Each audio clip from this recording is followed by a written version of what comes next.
YouTube, what's going on? It's your boy Xerxes coming back at you with another one. This is for 3.22 Trial of the Ancestors League. This isn't going to be like a full in-depth build guide or anything. Just wanted to kind of show you guys what I've been working on. I got kind of tired of just mapping, and I was like, I want to try a different mechanic that I haven't tried in a while. So you know what, I was like, let me try a Sanctum farmer. So this character is super glass cannon. It has literally 116 armor and 672 evasion. So do not try mapping with this character, you will die. But in Sanctum, it's perfect. Okay, so I'm running like right around 100 million DPS with this right now. I've ran like 3 or 4 Sanctums already. Ripped on one of them because I didn't understand how the Lycia fight worked. But other than that, I've made probably like 4 or 5 divines, I think, just in running a couple of Sanctums. So it's been profitable for sure, and I'm actually really enjoying it. It's a breath of fresh air as opposed to just running the same map over and over again 1,000 times. It just gets a little boring. So this is a very good bossing build too. I mean, obviously there's a chance that you might die. We have literally 0 defenses, but the plan is just to melt the boss down before they can touch us. So I have a just a screaming invitation here. I'll throw this in here. I haven't even tried this on this character yet, so we'll see how it goes. That might be a little loud. We'll turn that down a little bit. Okay. So I'll show you what the bossing looks like. I'll go over some of the gear with you real quick in case you want to give it a shot, and then we'll just wrap the video up. Not going to be a super long one. So basically you just drop a bunch of totems. They do ice spears. You throw a brand on there and it curses with 4 curses, and then you watch the boss die. So we'll see if we can get through it without dying, and here we go.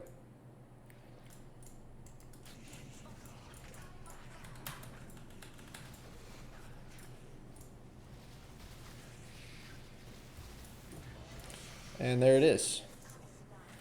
So as you can see, I mean, it's the damage is good, and you just got to sit there and let your totems do all the work. I have had no luck with the drops from any of these pinnacle bosses this league. It's been rough. I've probably ran like 30 or 40 of them so far and gotten nothing. But yeah, so that's what the boss damage looks like. I will include the POB in there if you guys want to check it out and see how I set it up. But I'll just go over a couple of things real quick with you guys. So you're running the Annihilating Light just for the extra triple elemental damage, and this is where we have all of our curses set up.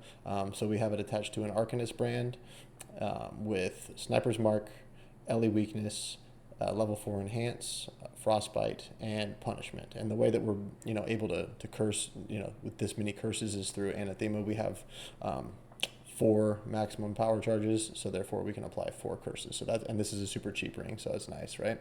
You want to run a Heat Shiver with an additional Ice Spear projectile, and in here we have a Lightning Golem for some cast speed, Arcane Cloak, so you just pop this before a boss and you get extra damage to your spells during that time, linked to a level 20 Arcane Surge and increased duration. This is just a what is it called? Amulet that I got with a shit ton of resistances and +1 all cold, because we do have 60% less elemental resistances with this, so it's really hard to make up all those Ellie res. You can do it with a tattoo, with tattoos as well for all res. So that would be somewhere where I could probably drop some resistance here and get some more damage, but I've found that the damage is good enough so far. So same thing, just lots of resistance and mana cost to skills. This one I anointed with Culling Strike against marked enemies just for that boss damage. And then you run a Soul Mantle, +2 proj for your Ice Spear. So as you can see, my Ice Spear is level 25. And in here you run, I'm running Awakened GMP with multiple totems, Hypothermia, Awakened Added Cold, Increased Crit, and Ice Spear. Okay, and then the gloves, I just bought some of these with a shit ton of resistances, ran some Eldritch Implicits on there, called that good. Same thing with the boots, just bought a bunch of resistance, move speed, life, and mana. You want to get mana wherever you can, because we do, I think it's called Mind Over Matter if I'm not mistaken. Yeah, so a little bit of our damage gets taken from mana, so our mana helps a little bit with our small life pool. So, and then the last item would be the Coward's Legacy. So this helps with pain attunement. So you want to be on low life, and this says that you count as on low life when you're cursed with vulnerability, and you are cursed with vulnerability. So you're always on low life, which is nice. And the way that we deal with having all of these curses, because we actually get curses on us whenever our totems expire. So as you can see, as my totems expire, I get a shit ton of curses, right? And obviously this is not good, but we deal with that through a sublime, no, not that. It's one of these jewels over here. Is it Sublime Vision? Oh yeah, there it is. So we have Zealotry on Eternal Blessing. So this is the only skill that, or only aura that we can have. So we're going to be affected by Zealotry all the time, and then we are unaffected by curses. So all these curses that get popped on us, we're not affected by them at all. So that's how we deal with that, right? Then here we're running a self-flagellation, so this just gives us more damage per curse that we have on us. So if you're casting a bunch of totems and they're dying, let's see here, how many do I have? 1, 2, 3, 4, 5, 6, 7, 8. So that's 160% increased damage just for that one jewel. So that's nice. You run a large cluster here with cast speed. You want to get, ideally, you would want increased attack speed, all res, cold damage, increased damage, and increased effect, I think is what you would ultimately look for. But they are stupid expensive, so I just bought this one. Then you run a Militant Faith with increased Ellie damage and increased totem damage per 10 devotion. And this gives us the keystone for Inner Conviction, so we get more spell damage per power charge.